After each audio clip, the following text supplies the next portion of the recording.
시청자 여러분 안녕하십니까? 중앙대학교 미디어센터 CAU인TV 특별 인터뷰 진행을 맡은 김민선입니다.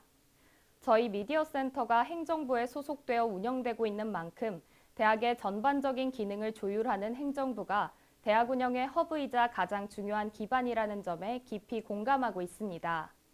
이번 특별 인터뷰에는 이 중심에 계신 이찬규 행정부총장님을 모시고 현재 추진 중인 주요 정책과 앞으로의 행정 방향에 대해 이야기 나눠보도록 하겠습니다. 행정부총장님 반갑습니다. 네, 반갑습니다. 네.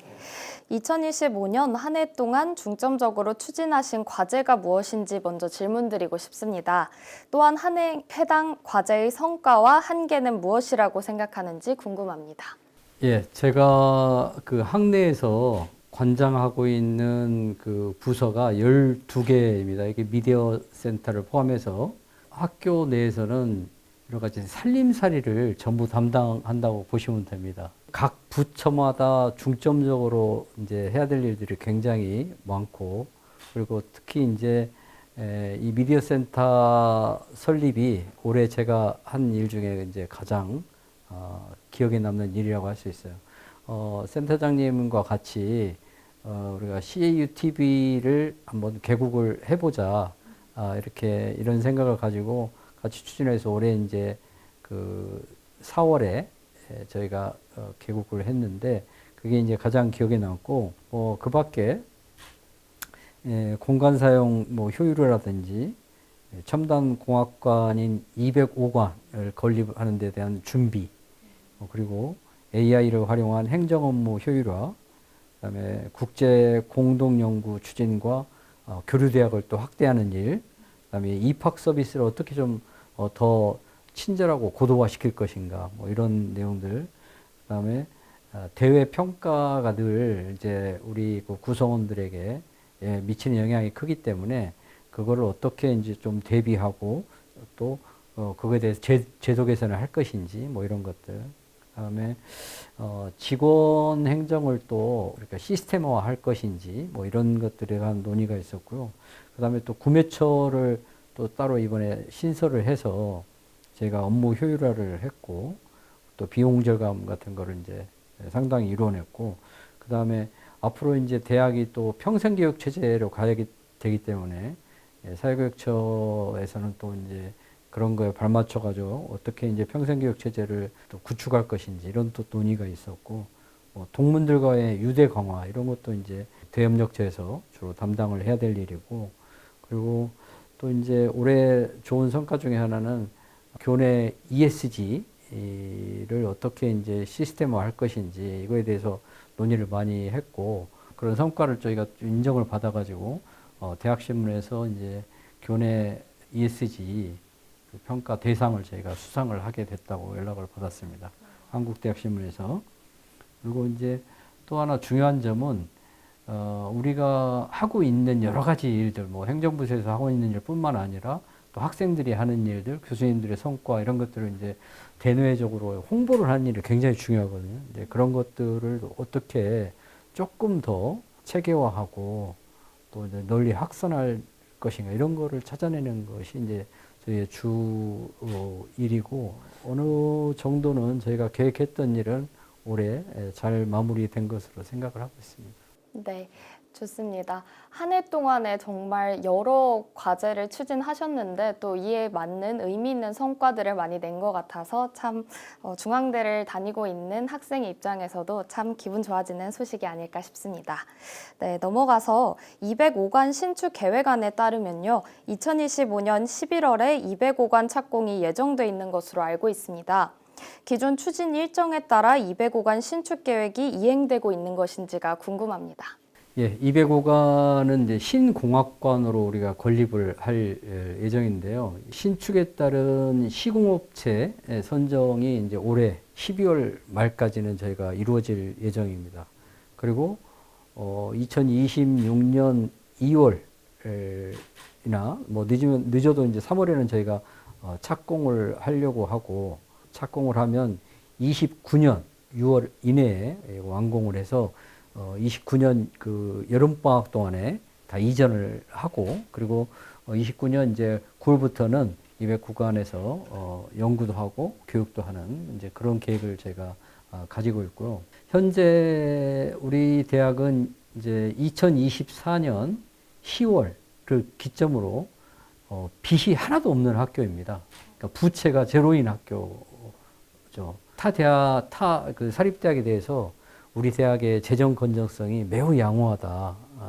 이제 이렇게 평가를 저희가 하고 있고, 그래서 이제 205관을 새로 짓게 되면 일시적으로 또 이제 부채가 발생을 하게 됩니다. 어느 정도 이제 그렇게 되는데, 지금 이제 제가 부채가 하나도 없이 이제 시작을 하기 때문에 그 자금 조달 계획이 이미 이제 수립이 됐고, 그리고 이게 이제 순조롭게 진행이 된다면 전체 학교 재정에 큰 그 부담이 없이 205관을 건립할 수 있을 것으로 그렇게 생각이 됩니다. 네. 205관 건립에 따른 다양한 내용을 알아볼 수 있었습니다. 그렇다면 205관이 완공되었을 때 학생이나 교직원이 체감할 수 있는 구체적인 혜택은 무엇일까요? 205관은 이제 앞서 이야기한 대로 신공학관으로 지어집니다. 그래서 일단 신공학관이 지어지면 이제 우리 대학의 연구, 교육 공간이 한 18,000평 정도가 늘어나게 되는 셈이거든요. 그러니까 18,000평 정도를 우리가 이제 확보를 하게 되면 기존에 있던 공간에서 이 18,000평으로 이전을 이제 하게 되고, 그렇게 되면 이거는 이제 그 이공학 분야에 있는 학생이나 교수뿐만 아니라 다른 이공학 분야 외에 이제 그 우리 구성원들에게도 혜택이 돌아가는 셈이죠. 왜냐하면 공간을 이제 조금 여유 있게 우리가 활용할 수 있기 때문에 대학을 발전을 시키려면 이제 실험 공간을 우리가 충분히 확보를 해야 되는데 205관은 전체 그 면적이 다 우리가 실험을 할 수 있는 공간으로 우리가 건립을 할 거고, 그렇게 되면 이제 기존에 뭐 이렇게 실험 공간과 그다음에 교육 공간이 이렇게 혼재되어 있던 것들을 우리가 조금 정비를 할 수 있게 되고, 그렇게 되면 이제 학생들이 좀 더 쾌적한 그 상황 속에서 이제 교육을 받을 수 있게 되는 그런 혜택이 있고요. 그리고 이제 205관이 지어지게 되면 우리가 그동안 이 실험실이 부족해서 하지 못했던 그런 이제 대형 연구 과제 이런 것들을 이제 수주로 하게 됩니다. 그러면 학교의 이제 재정이 상당히 좋아질 뿐만 아니라 이제 학생들에게 이런 그 최첨단 시설을 이용해서 이제 교육을 또 할 수 있기 때문에 상당히 학생들에게도 미래에 대비한 그런 교육이 이루어지지 않을까 하는 생각을 하고 있습니다. 네. 정리를 해보면 205관이 신축이 됐을 때 연구 공간이 더욱 확대가 돼서 교육을 더 활성화돼서 진행할 수 있다는 점이 가장 큰 이점이 아닐까 싶습니다. 그렇다면 다음 질문으로 넘어가서요. 205관 신축과 관련해서 공사 기간 동안 발생하는 어려움들이 있을 거잖아요. 그래서 통행 불편이나 정전, 단수, 버스 변경 등 학생 불편에 대해 대학이 어떤 대응 체계를 갖추고 있는지가 궁금합니다. 그 205관을 건립하면 뭐 우리 구성원들 이제 다 위치가 어디인지 대략 알겠지만 그 도서관 뒤하고 그다음에 지금 그 207관 공대 그 사이에 있는 공간에 이제 저희가 그 205관이 지어지게 되는데, 이 공간이 이제 그 버스가 우리 셔틀버스가 이렇게 통행하는 도로입니다. 그런데 이제 이 건물을 지으려고 이제 토목공사라든지 이런 걸 하게 되면 사실 이제 그 공간을 그 도로를 폐쇄를 해야 되거든요. 그래서 이제 가장 큰 불편함은 이 학교 순환버스가 이제 학교 밖으로 이렇게 돌아서 이게 후문하고 중문 쪽으로 쭉 학교 밖으로 둬서 이제 그런 그 학교 내부로 들어가지 못한다는 점, 그런 게 가장 큰 불편할 거고, 그다음에 단수나 단전 같은 경우는 특별한 경우를 제외하고는 그렇게 뭐 몇 시간 이상 되는 경우는 아마 없을 겁니다. 이제 공사를 하다가 갑자기 무슨 뭐 사고가 나서 이렇게 단수나 단전을 잠시 할 수는 있지만 며칠씩 뭐 할 일은 없고요. 다만 이제 우리 학교가 잘 알고 있듯이 우리 학교가 있는 동네가 흑석동이잖아요. 그 돌이 아주 많습니다. 그래서 이제 토목공사를 하게 되면 이제 돌이 많아서 돌을 깨는 소음이 한 1년 정도 이렇게 지속이 될 걸로 예상이 되기 때문에 그것이 좀 학생들이 이제 공부를 하기에 좀 불편한 상황이 아닐까 이렇게 걱정을 하고 있고, 근데 그럼에도 불구하고 요즘 또 기술이 많이 좋아졌기 때문에 저희가 그 소음을 줄이려고 최대한 저희가 장치를 할 겁니다. 예, 그래서 공사가 2029년 완공될 때까지 좀 우리 구성원들이 조금 불편하더라도 같이 좀 더 밝은 미래를 위해서 좀 참아주시고 같이 지켜봐 주시기를 좀 부탁드립니다. 네, 답변 감사드립니다. 올해 하반기부터 2029년까지 교내 전 공간이 중앙관리 시스템이 한시적으로 도입된다고 알고 있습니다. 각 단과대가 운용하고 있는 학과별 전용 공간을 공유 공간으로 전환해서 개방할 예정이라고 말씀해 주셨는데, 공간 조정 과정에서 학생과 교원의 의견은 어떤 방식으로 수렴되고 있나요? 현재 저희가 이제 이미 그 공간에 대해서 이제 중앙관리 시스템을 도입을 했잖아요. 그래서 이제 어느 정도 이게 효과가 있나 하고 조사를 해봤더니 그 전에 그 중앙관리 시스템으로 전환하기 전보다는 전체 공간 활용도가 한 20% 정도 높아졌습니다. 그래서 상당히 이제 우리가 외부에서 연구 과제를 수행을 하게 되면 이제 그거에 따른 뭐 실험실이라든지 그다음에 사업 공간을 우리가 이제 제공을 해줘야 되고, 또 새로운 사업 단위가 만들어지거나 학문 단위가 만들어지거나 이러면 또 이제 공간을 확보해 줘야 되는데, 이전에 이제 중앙관리 시스템을 하기 전에는 사실 그게 거의 어려웠습니다. 근데 이제 중앙관리 시스템으로 전환이 되면서 우리가 조금은 이 단과대학들이 좀 불편하더라도 그런 이제 공간들을 제공해서 여러 가지 이제 우리가 2029년까지 일시적으로나마 이제 좀 공간에 대해서 숨통을 틔울 수가 있었기 때문에 여러 이제 학문단이라든지 그다음에 행정실 또 학생의 큰 그 반발 없이 이렇게 그 협조를 해준 거에 대해서 저는 굉장히 이제 고맙게 생각을 하고요. 그런데 지금보다는 아마 앞으로 더 이렇게 이제 중앙관리 시스템에 대해서 좀 불편할 소지가 더 많다고 볼 수 있습니다. 왜냐하면 우리 학교가 이제 최근에 그 이공학 분야 교수님들을 이제 대거 저희가 영입을 많이 했고, 그분들이 이제 왕성하게 연구 활동을 하면서 외부 연구 과제들을 많이 수주를 지금 해오고 있어요. 그러면 이제 그분들에게 연구 과제를 수주를 하게 되면 이제 연구 공간을 제공을 해드려야 되기 때문에 지금보다는 아마 더 약간 불편함이 있지 않을까, 공간 사용에 이런 이제 이럴 걸로 예상이 되고, 이제 이런 그 저희가 공간을 중앙 관리를 하게 되면 그냥 모두 다 참아야 된다 이렇게 하기보다는 그때그때 필요한 학문단위, 학생회, 뭐 행정실 이런 데하고 미리 저희가 좀 충분히 협의를 하고 그다음에 협조를 요청을 하고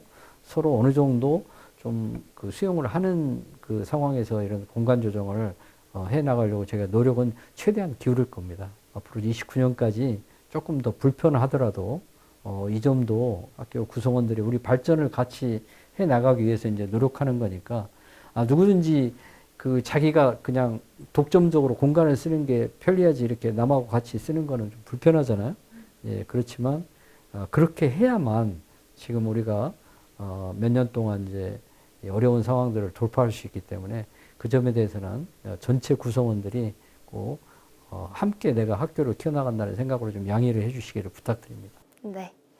그렇다면 공간 효율화를 위해 공용화와 공용화 모델을 추진했을 때 학생과 교원이 체감할 수 있는 실제 편익은 무엇인지 궁금합니다. 앞서 제가 잠깐 말씀을 드렸듯이 공간 중앙 관리는 1차적으로는 모든 사람에게 불편합니다. 저도 제가 사용하고 있는 공간을 누군가 같이 써야 된다 그러면 당연히 이제 불편을 하죠. 이렇게 제약 없이 사용할 수 있는 여건이나 환경이 지금 이제 마련되어 있지 않다. 우리 상황이. 지금 우리 학교가 보면 1캠퍼스, 서울 캠퍼스 전체가 지금 약 4만 4천 평 정도 됩니다. 뭐 다들 다른 학교 가서 알겠지만 큰 학교에 비하면은 상당히 부지가 좁은 편이거든요. 그럼에도 불구하고 우리 학교가 이제 이런 좁은 부지에 있기 때문에 우리가 그냥 뭐 그냥 이 정도 수준에서 머물자 이렇게 할 수는 없는 거잖아요. 우리가 지속적으로 뭔가를 발전을 해야 되고 또 이제 뭔가 이 좁은 환경을 극복하고 뭔가 앞으로 나가야 되고 이렇게 하려면 결국은 우리가 서로 불편함을 감수할 수밖에 없다. 그래서 이런 그 중앙관리를 통해서 얻을 수 있는 이익보다는 불편함이 많은 것이 현실입니다. 그렇지만 우리가 미래를 생각을 해보면 이런 불편함을 감내하는 것이 미래에 더 많은 이익을 가져다 준다는 생각을 갖는 것이 지금으로서는 우리 그 구성원들이 좀 공유를 해줘야 될 생각이 아닌가 이런 것 때문에 지금 당장의 편익, 중앙관리를 통해서 얻을 수 있는 이런 편익보다는 미래에 대한 편익 이런 거를 좀 더 생각을 해보자 이렇게 말씀드리고 싶습니다. 네, 답변 감사합니다. 학령 인구 감소 등 급변하는 환경 속에서 대학 생활관 운영과 학생 안전 복지 지원의 중요성이 더욱더 강조되고 있습니다. 이에 대한 구체적인 지원 방안은 무엇이며 이러한 방안이 학생들에게 어떤 긍정적인 대학 경험을 제공할 수 있을까요? 이런 행정부서만의 문제는 아니죠. 사실 학교 전체가 이제 고민을 함께 해야 될 그런 문제입니다. 현재 우리 대학은 이 학생 등록금 환원율을 200% 이상 유지하려고 굉장히 노력을 하고 있어요. 그러니까 학생 등록금 환원율을 200%라고 하는 건 뭐냐면 학생들이 낸 등록금의 2배를 학생들에게 이제 돌려주는 겁니다. 여러 가지. 물론 이제 여기에는 뭐 학생들이 이용하는 뭐 시설이라든지 여러 가지 뭐 편의 시설 뭐 이런 것들이 이제 포함되어 있기는 하지만 이제 이 비율을 우리가 지속적으로 늘려가는 것이 대학본부가 해야 되는 이제 중요한 역할이 아닌가 이런 생각이 들고 200% 이제를 넘어서서 우리가 뭐 300%, 350%까지 늘려가게 되면 이제 그만큼 학생들은 이제 여러 가지 복지 혜택이나 또 학생들이 누릴 수 있는 혜택 이런 것들이 이제 상당히 많아지는 거고 장학금을 비롯해서 이제 이런 그 학생들이 누릴 수 있는 복지 혜택은 학교가 이 추구하는 행정의 최고의 목표라고 할 수 있습니다. 그러니까 학생들이 학교를 다니는 동안 여러 가지 혜택을 많이 보고 또 아주 편안하고 안전된 상태에서 이게 공부를 하고 이렇게 해야만 이제 학생들이 또 능력이 이제 올라가고 역량이 쌓이는 거고 그래야 또 이제 졸업해서 이 학교를 빛내게 되는 거고 이제 그게 대학의 존재 목적이잖아요, 사실은. 예, 그렇기 때문에 혜택을 높이려고 굉장히 노력을 하고 있고 그와 더불어서 이제 학생들의 안전 문제가 굉장히 이제 중요하죠. 그래서 저희가 이제 시설안전처에서 EHS 팀을 이제 가동을 하고 있는데 직원들이 거의 매일 학교를 이제 순회하고 또 여러 가지 이제 학교가 실험도 많이 하고 있고 이제 학교가 이게 좁은 부지에서 많은 학생들이 이제 그 움직이다 보니까 여러 가지 부딪히는 점도 있고 이런 것들을 어떻게 하면 학생들에게 조금 더 안전하고 이런 충돌이라든지 이런 안전 문제 때문에 일어날 수 있는 예상되는 문제들이 뭘까 이런 거를 계속 시뮬레이션을 해가고 있기 때문에 여러분도 이제 느끼시겠지만 학교가 이 좁은 공간에서 이렇게 많은 사람이 활동을 해도 크게 큰 불편함 없이 이렇게 지내는 것은 끊임없이 이 학교를 관리하는 그 사람들이 있다는 거 여러분들이 좀 알아주시고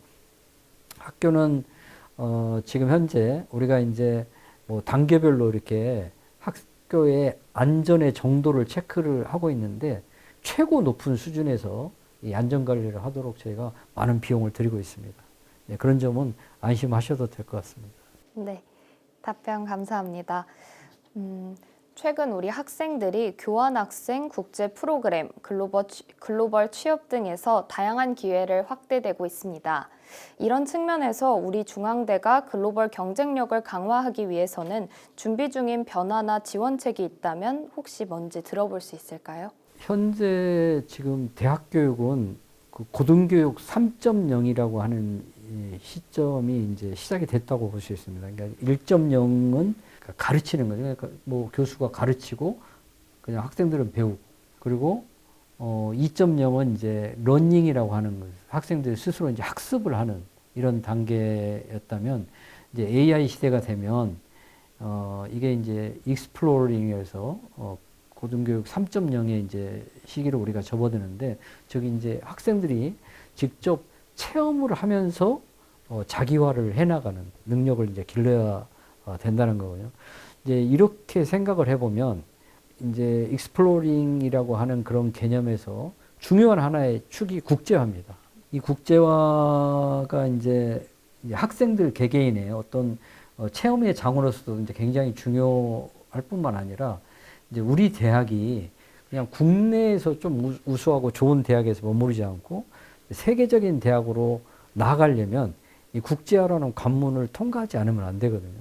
그래서 우리가 지금 하고 있는 국제화 수준보다는 훨씬 더 고도화된 이 국제화를 지향을 해야 됩니다. 그래서 지금 이제 그렇게 하기 위해서 우리가 국제처를 중심으로 해서 대학원, 그다음에 학생회 이런 여러 부서들이 협력을 해서 이제 국제화를 고도화하기 위한 준비들을 저희가 이제 많이 하고 있고, 지금 현재는 이제 학생들이 외국에 있는 대학들에 그렇게 1년 동안 뭐 교류학생이라든지 교환학생 이런 걸로 이제 가고 있지만, 앞으로 저희가 준비를 하고 있는 거는 이제 기업에도 외국에 있는 유수의 기업들, 이런 기업에도 이제 인턴 프로그램 같은 걸 저희가 개발을 해서 학생들이 이제 가서 인턴을 할 수 있도록 이런 프로그램도 저희가 지금 이제 개발을 하고 있습니다. 그리고 이런 이제 교육적인 측면에서 뿐만 아니라, 그러니까 연구의 측면에서도 이제 국제교류가 굉장히 중요하거든요.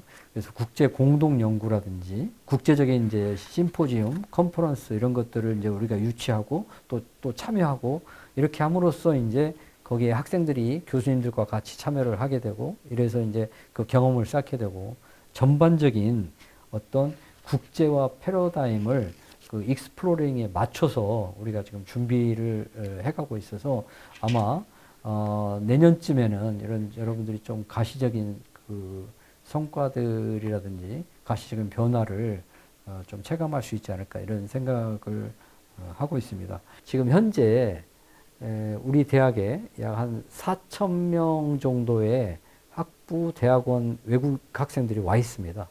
근데 이제 이 학생들이 뭐 여러분도 잘 느끼시겠지만 약간 이제 좀 국가적으로 좀 편중이 조금 있거든요. 그래서 이런 것들을 국가를 다변화하기 위해서 이제 어떻게 우리가 이제 해야 되는가, 이런 거에 대해서 충분히 저희가 논의를 하고 있고, 그래서 좀 더 다양한 국적의 학생들을 우리가 이제 받아들이고, 그리고 우리 학생들도 좀 더 뭐 미국이라든지 유럽이라든지 이렇게 제한된 그 국가에 이렇게 가는 것보다는 좀 더 다양한 국가들에 가서 경험을 쌓는 방식으로 저희가 이렇게 국제 프로그램들을 고도화해 나갈 생각입니다. 네, 좋습니다. 우리 대학의 앞으로의 글로벌 경쟁력 강화가 굉장히 기대됩니다. 이어서 다음 소식으로요. 지난 3월 발표된 2025 QS 대학 세계대학 학문 분야 평가에서 29개 세부 전공에서 중앙대가 500위를 기록하면서 역대 최다 수치를 기록한 것으로 알고 있습니다. 이러한 상승세를 안정적으로 이어나가고자 어떤 전략을 계획 중인 건지 궁금합니다. 500위 안에 25개 전공이 들어갔다, 이렇게 그 말하면 굉장히 섭섭할 겁니다, 아마. 왜냐하면 우리가 지금 이제 QS 그 세계대학 학문 분야 평가에서 100위권 이내에 들어가 있는 학문 단위가 4개고요. 그 다음에 200위권 학문 단위가 4개. 그 다음에 6개 학문 단위가 300위권에 이제 진입을 했고, 300위에서 400위 사이에 있는 그 학문 단위가 이제 무려 15개나 됩니다. 그러니까 우리가 최고 수준의, 그러니까 100위권 안에 들어있다는 거는 우리가 세계적으로도 최고 수준에 있는 학문 단위라는 뜻이거든요. 그런 학문 단위를 우리가 이미 4개나 가지고 있다는 거는 상당히, 이게 이제 만족한 성과라고는 볼 수 없지만, 우리가 세계적인 대학으로 나아갈 수 있는 어떤 기반은 갖추고 있다. 이제 그런 어떤 지표로 저희가 이제 볼 수 있고요. 앞으로 이런 기조를 계속 우리가 유지를 해 나가려면 최고 수준의 교수, 또 최고 수준의 연구 환경, 이런 것들이 한꺼번에 우리가 이제 조성이 돼 나가야 됩니다. 그래서 이런 거를 위해서 이제 굉장히 노력을 할 거고, 이런 이제 제도를 여러 가지 장비를 해 나가면서, 또 이제 외국에 있는 학자들도 우리 온라인이라든지 아니면 또 이제 방학이라든지 이런 걸 통해서 우리 대학에 와서 직접 가르치거나 공동 연구를 하거나 이런 제도도 저희가 도입하려고 저희가 지금 준비를 하고 있습니다. 앞으로 우리가 이제 이런 그 29개 학문 단위뿐만 아니라 더 많은 이제 학문 단위가 더 높은 순위로 진입을 할 수 있도록 저희가 철저하게 준비를 해나갈 생각입니다. 네. 이뿐만 아니라 2024년에는 교육 국제화 역량 인증제에서 우수 인증대학에 선정되며 2년 연속 최고 등급을 획득했습니다. 교육 국제화 역량 증진 및 국제적 인지도 향상을 위해 힘쓰고 계신 점도 궁금합니다. 우리가 지금 이제 외국 학생들을 뽑는 그 기준이 있습니다. 한 학과의 모집 정원의 10%를 가급적 넘지 말자. 그리고 학교 전체 그 정원의 20%도 넘지 말자. 어느 정도 이제 가이드라인을 두고 있는데, 이런 이제 가이드라인을 두고 있는 이유는 뭐냐면, 그래도 이제 우수한 학생들을 뽑아야만 그 학생들이 또 이제 학교에서 공부를 하고 졸업하고 나가서 이제 이 학교를 빛낼 수 있고, 그래야만 이제 우리가 좋은 학교로서의 명성을 이제 유지할 수 있기 때문인데, 사실은 이제 이 외국인의 그 불법 체류 문제, 외국인 학생들의 불법 체류 문제, 또 중도 탈락률, 이런 것들이 이제 그 인증평가에서 악영향을 미치는 가장 큰 중요한 요인입니다. 그런데 우리가 이제 어느 정도 외국 학생을 선발할 때 역량이 있는 학생들을 선발을 지금까지 해왔기 때문에 이런 이제 불법 체류자들 또 거의 없는 편이고, 그리고 중도 탈락률도 다른 타 대학에 비해서 상당히 낮은 편입니다. 저희가 그런 이제 관리를 잘 하고 있는 편이라 우수 인증 대학을 유지하는 것은 큰 어려움이 없다. 이렇게 이제 저희가 보고 있고, 우리 대학에서 이제 외국인 학생 관리 시스템에서 좀 이제 잘하고 있는 것 중에 하나는 뭐냐면, 각 강의실마다 외국인을 위한 학습 도우미를 저희가 지정을 하고 있습니다. 그래서 이제 이 외국인 학생들이 강의를 들으면서 갖는 어려움 이런 것들을 그 학생을 통해서 이제 상당히 기본적인 것들은 해결을 하고, 또 잘 안 되는 것들은 그 학생을 통해서 교수 쪽과 상담을 하는 이런 시스템도 저희가 갖추고 있고, 또 외국인 학생들만을 위한 전담 상담 심리 시스템도 저희가 지금 갖췄습니다. 그래서 학생들이 그거 가지고 많이 도움을 받고 있고, 그리고 최근에 이제 여러분들 아마 보셔서 알겠지만 저희가 대학 자체적으로 그 통역 시스템을 개발을 했습니다. 그래서 지금 서울 캠퍼스하고 다빈치 캠퍼스에 한 20여 곳에 저희가 그 통역 시스템을 저희가 배치를 해서 학생들이 불편할 때마다 가서 이제 그 통역 시스템을 통해서 직원들하고 자연스럽게 이제 외국 자기 모국어로서 이렇게 민원 같은 거를 해결할 수 있도록 저희가 설치를 해서 좋은 평가를 받기도 했습니다. 그래서 이런 것들이 저희가 이제 뭐 외국인 관리에 관한 우수 인증 대학을 계속 유지하는데 큰 뭐 도움이 되지 않을까 이렇게 생각을 하고 있습니다. 앞으로도 그런 더 적극적인 서비스를 개발해 나가겠습니다. 교육부 2026학년도 첨단 신기술 분야 대학 학생정원 증원 심사 결과 지능형 반도체 공학과, AI학과, 산업보안학과 등 입학 정원이 증원된 것으로 알고 있습니다. 또한 일반 대학원에 계약학과가 신설되는 등 대내외 환경에 따라 대학 및 학문 단위에 대한 관리가 이뤄지고 있는 것으로 알고 있는데요. 이와 관련한 향후 입학 정원 증원이나 계약학과 신설 등을 고려하고 계신지 질문드리고 싶습니다.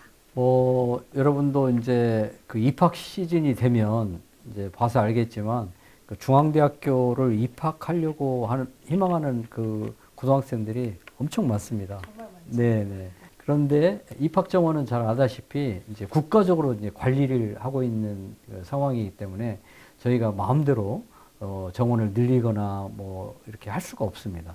그래서 이제 저희가 증원을 필요로 하는 이제 어떤 분야가 생겼다거나 뭐 인원을 좀 더 어떤 학과에서 늘리고 싶어도 우리 이제 학교에서 자체적으로 그렇게 할 수 있는 방법이 없는 거죠. 그러니까 할 수 있는 방법은 딱 두 가지입니다. 하나는 이제 첨단 분야 증원이라고 하는 제도가 있습니다. 교육부에서 시행하는. 그래서 그거를 통해서 우리가 승인을 해서 그 신청을 해서 승인을 받으면 그 분야에 한해서 우리가 정원을 늘릴 수 있고, 또 하나는 이제 외부 기업이라든지 공공기관하고 저희가 계약업가를 설치해서 이제 정원을 늘리는 두 가지 방법이 있습니다. 지금 뭐 말씀하셨듯이 이제 여러 가지 AI 학과라든지 반도체 학과 이런 걸 통해서 우리가 이제 정원을 늘려왔고, 지금 현재도 우리가 이제 그 산업보안학과에서 또 두산이라든지 LIG 넥스원, 또 LG CNS, LG U+, 이제 이런 기업들과 같이 협력을 해서 이제 계약 그 전공을 따로 또 이제 만들려고 하고 있습니다. 그래서 이제 그런 인원들은 우리가 별도로 정원과 상관없이 이제 확장을 할 수 있는 거고, 2027년에도 교육부에다가 저희가 첨단 분야 증원 신청을 420명을 했거든요. 11개 분야에 대해서. 몇 명이 이제 제가 증원 신청한 거에 따라서 나올지는 이제 모르겠는데, 이것도 만약에 이제 어느 정도 규모가 된다면 우리가 전체 이제 정원이 늘어나는 효과가 있을 거로 이렇게 생각을 합니다. 이것과 관련해서 이제 우리가 이제 학교에 여러 가지 이제 구조적인 좀 변화를 줘야 될 이제 필요성이 있는 경우가 있는데도 이렇게 이제 학문 단위들이 어느 정도 입학 정원이 딱 이제 이렇게 규정화돼 있다시피 이제 하니까 그거를 탄력적으로 조정하기가 좀 굉장히 어려운 상황이거든요. 그래서 이제 앞으로 이런 것도 우리가 이제 미래 사회의 변화에 따라서 어떻게 좀 탄력적으로 이 학문 단위를 조정해 나갈 수 있을까, 또 상당히 우리가 안고 있는 이제 과제 중에 하나라고 할 수 있습니다. 네, 잘 들었습니다. 마지막으로 학생들을 포함한 중앙대학교 구성원들에게 전하고 싶은 메시지가 있다면 말씀 부탁드리겠습니다. 중앙대학교는 이제 의대부터 예술대까지 굉장히 다양한 학문 단위를 가지고 있는 학과로 유명합니다. 이런 이제 구조가 사실은 이제 최근에 와서 이제 이공학 중심의 그런 평가 체계 속에서는 조금 상당히 불리한 면이 있거든요. 불리하기도 하고, 여러 가지 저희가 이제 연구 중심 대학으로 이렇게 나아가야 될 때 이러한 이제 다양한 학문 구조를 가지고 있다는 것은 어쩌면 좀 벅찰 수도 있습니다. 그런데 조금 우리가 이 이제 시기를 넘기고 정말 이제 AI 시대가 저희가 돌입을 한다면 이런 다양한 학문 구조가 우리한테 큰 시너지 효과를 가져다 줄 것으로 저희는 이제 믿고 있기 때문에 어떻게 해서든지 이 그 다양한 학문 구조가 더 건강하고 조금은 더 지금보다는 역량을 좀 발휘해서 이제 서로에게 도움을 줄 수 있는 이런 그 학문 단위로 발전을 한다면 오히려 이제 우리 대학이 타 대학에 비해서 굉장히 큰 어떤 창의적이고 융합적인 학문 단위를 만들어낼 수 있지 않을까, 이런 이제 생각을 하고 있거든요. 최근에 나온 여러 가지 사업에서도 이런 이제 융합 분야에 관련된 사업들이 많은데, 이게 이제 우리 학교가 다양한 학문 단위를 가지고 있기 때문에 이걸 이제 만들어내기가 굉장히 쉬운 그런 장점이 있거든요. 이런 이제 우리가 안고 있는 여러 가지 단점을 어떻게 장점으로 전환시킬 것인지, 이런 이제 생각을 우리가 좀 가져야 되고, 캠퍼스도 마찬가지입니다. 이제 우리 학교가 캠퍼스가 아주 좁기 때문에 결국은 이 좁은 캠퍼스를 공유를 하려면 서로 협력을 해야 되는 거거든요. 그래서 자연스럽게 학생들이 이 협력을 배우게 되는 이런 또 장점도 있습니다. 그래서 우리 대학이 설립한 이래로 이제 새로운 학문 단위도 많이 만들어내고, 또 새로운 기구도 만들어내고, 예를 들면 뭐 우리가 대학신문도 최초로 만들었고, 학교방송국도 최초로 만들었고, 이런 게 창의성을 발휘하는 그런 유전자를 우리가 가지고 있다. 그거는 이제 불편한 것들을 어떻게 긍정적으로 바꿔서 이거를 더 진취적인 모습으로 나아가는 에너지로 삼을 수 있을 것인가, 이런 거를 이제 고민하다 보면 이제 창의성이 생기는 거거든요. 중앙대학교에 몸을 담고 있는 구성원이라면 누구든지 이런 지금 가지고 있는 여러 가지 문제점이나 불편함을 어떻게 우리가 더 긍정적인 힘으로 전환을 할 수 있을까를 생각을 해야 되고, 이렇게 할 때 우리가 정말 본인 스스로도 발전을 하고 학교도 발전을 할 수 있다고 그렇게 생각을 합니다. 그래서 우리 학생 모두가 지금 이제 여러 가지 뭐 205강 건립이라든지 우리가 예정되어 있는 여러 가지 상황이 조금 이제 불편하고 힘들 수 있지만 이런 걸 통해서 어떻게 내가 더 긍정적인 에너지를 더 이렇게 뿜어낼 수 있을까를 좀 생각을 하면서 자신과 학교를 위해서 또 서로 간의 그 협력 모델을 만들어가면서 함께 발전을 좀 강구를 했으면 합니다. 좋은 감사합니다. 말씀 감사합니다. 네. 네, 이상으로 인터뷰 마치겠습니다. 함께해 주신 이찬규 행정부총장님께 감사의 박수 부탁드립니다. 네, 감사합니다.